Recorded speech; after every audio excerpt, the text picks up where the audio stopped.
Hey everyone, I hope you're all doing okay out there. My name's Marianne, and I'm 79 now, sitting here in my cozy living room, thinking back on a life that's been full of pain and surprises. I never imagined I'd share this story, but here I am, feeling like it's time. You see, when I was just 15, I got pulled into something that shattered me. I became the hidden mistress of the richest, most dangerous man in our small Texas town. He abused me in every way imaginable, and I carried that secret for decades, thinking it would bury me. But life has a way of turning things around when you least expect it. If you've ever felt trapped or broken, stick with me. This might hit close to home. And hey, if you're watching from somewhere in the US, drop a comment below and tell me where you're from. It'd mean a lot to connect with you. Oh, and if this resonates, hit that subscribe button so you don't miss more stories like this. Let's dive in. I was born in 1946, right in the heart of a dusty little town in southern Texas, where the sun beats down hard and folks scrape by on whatever the land gives them. My family was dirt poor, and I mean the kind of poor where you wonder if dinner's even happening. Dad, who we called Pop, was a quiet man, always hunched over from working the fields on some big ranch owned by the local big shot. Mom was tough as nails, washing clothes for richer folks down by the creek, her back bent from all that scrubbing. We were 9 kids crammed into a tiny shack with mud floors and no running water. No electricity either. We'd light kerosene lamps at night and hope they didn't flicker out. I was the 4th kid, and from early on, people noticed me because I looked different. My siblings all took after Mom. Dark hair, brown eyes, tanned skin. But I got Pop's side, with his German roots from way back. Blonde hair like ripe corn, blue eyes that stood out like the sky after a storm, pale skin that burned easy in the Texas heat. Mom used to joke that her blood was strong for 8 kids, but I slipped through looking just like Pop, only as a girl. It felt like a curse more than anything. Growing up, hunger was our constant companion. We'd plant crops, but it was all for the boss. We got scraps if we were lucky. Some nights, it was just water with a bit of sugar to quiet the growling in our bellies. Mom called it fasting for the soul, but we knew better. It was just empty stomachs.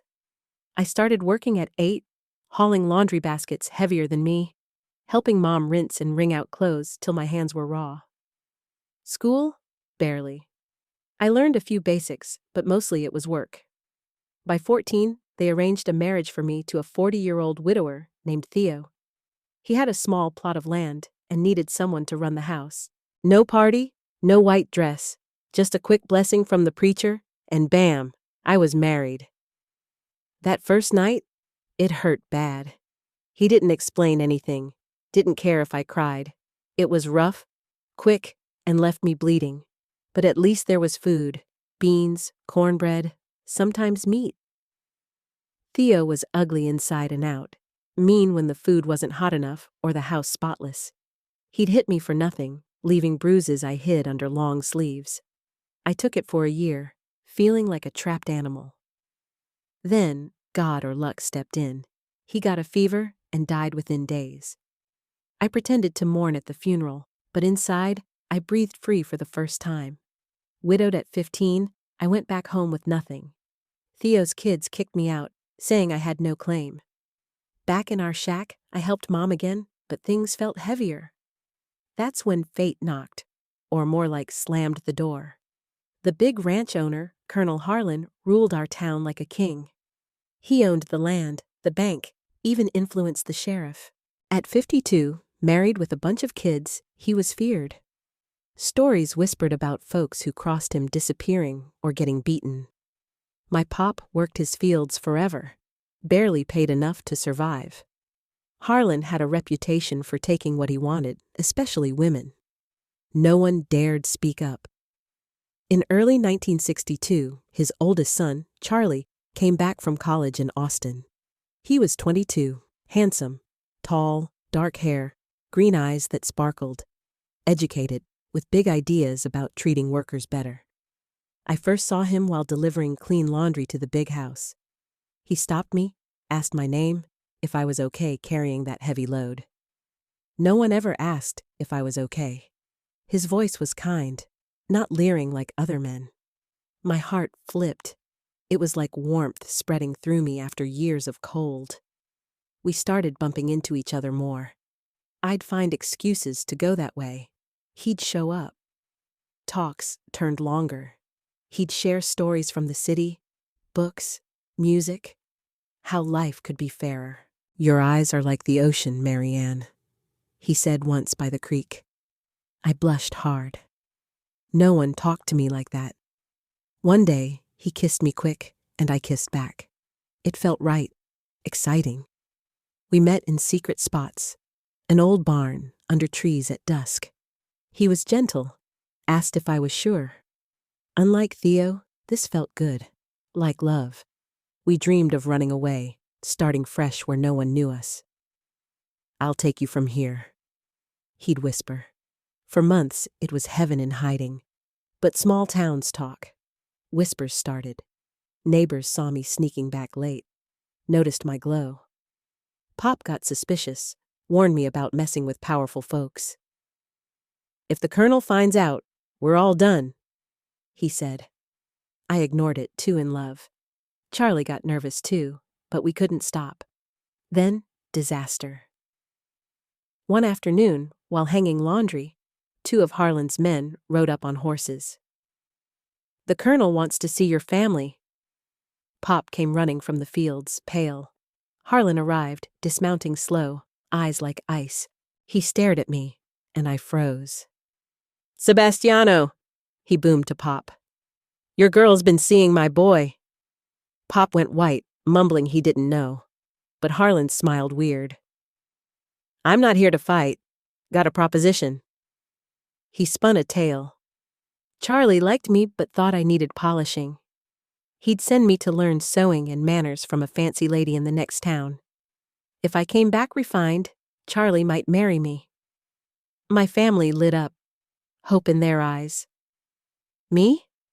I believed it, naive as hell.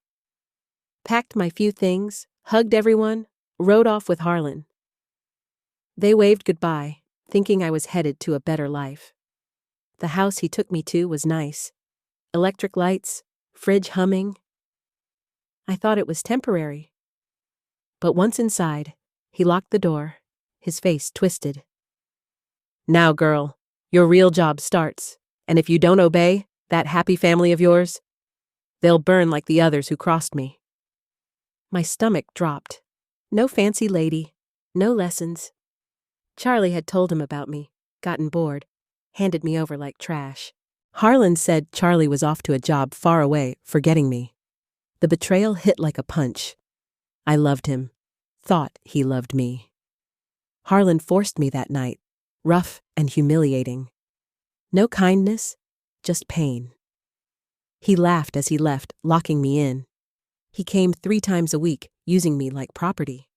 A hired hand brought groceries Saturdays, never looking at me. Threats kept me silent, my family's lives on the line. After months, he stopped locking the door, said I could walk around, but watched. One wrong move, they're gone. I visited home, fed them lies, the lessons failed. Charlie lost interest, but Harlan gave me a job as housekeeper. They bought it, relieved. But the shame ate me. Town knew I was his mistress. Women sneered. My family distanced themselves from the gossip. I confessed to Pop once, alone on a path. He cried, hugged me, begged me to stay quiet and endure for everyone's sake. He's a monster. We'd all die. I felt utterly alone, then pregnant. Terror mixed with tiny hope. Maybe it'd soften him. First son, Jimmy, born 1963, blue-eyed like me. No father on the birth certificate. Harlan couldn't claim publicly. He used the kid as more leverage. Daughter Rosie in 1965, son Johnny in 1968. He wanted boys, barely cared about Rosie. Visits slowed as he aged, but the control stayed. Kids grew in isolation. No school, no friends. Harlan said they didn't need it. I taught what I could, but I barely read. They saw my bruises, heard my cries, felt the fear when his horse approached. It broke me more than anything, watching them suffer in that golden cage. Years dragged. Harlan grew paranoid, jealous, accusing me of eyeing other men. His family hated me. His wife glared in town. Rumors of his enemies vanishing kept everyone scared. In 1974, news hit. Harlan found dead in the river, marks on his neck. Official story? Drowned after falling off his horse. But he swam like a fish. Whispers said murder. Maybe a wronged husband, or even family. I felt relief flood me, but fear too. What now? At the cemetery after the funeral, I saw Charlie after 12 years. Older, with a wife and kids. Our eyes met. Pain flashed. A week later, he showed at my door with papers. The house is yours. Dad left it in your name. Shocked, I asked the burning question. Did you sell me out?